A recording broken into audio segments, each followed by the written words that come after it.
இன்னைக்கு பெருங்குளம் நிகழ்ச்சி இந்த முத்துக்குட கும்மிக்குழுலாம் கராட்டக்காரன் ஒரு வண்டியை பிடிச்சி கிளம்பாங்க. அந்த மாதிரி எல்லாரையும் அடைச்சு போட்டு கிளம்ப ஆரம்பிச்சிட்டோம். ஊர் போய் பாக்குறப்ப பயங்கரமா இருந்துச்சு. அதான் பார்த்துட்டு நாங்க வந்து சாமி ஆட்டம் அடுத்து எங்க வயிறு எங்களை தட்ட ஆரம்பிச்சிருச்சு. நாங்க நாளைக்கு பரப்பரன்னு பிடிச்சி போட்டு நிகழ்ச்சி ஆரம்பிச்சிட்டோம்.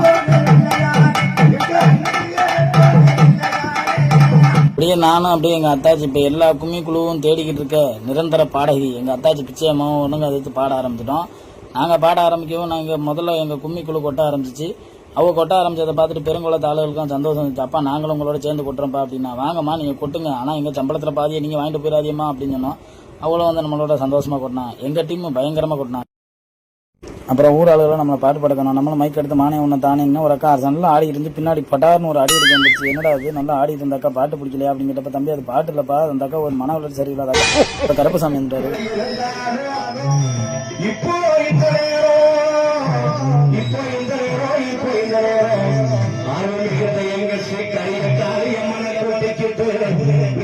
இப்போ அந்த தூரம் நாங்கள் நிகழ்ச்சி முடிக்க ஆரம்பிச்சிட்டோம். அந்த ஊர் மக்கள் ரொம்ப சப்போர்ட் பண்ணாங்க. யாருமே எந்திரிச்சு போகல. அதை விட சந்தோஷம். நாங்களும் தவுலெல்லாம் மடக்கி வச்சுட்டு சாமிட்டு ஒரு அட்டன்ஸ் போட்டு கிளம்ப ஆரம்பிச்சிட்டோம். டாடா பாய் பாய்.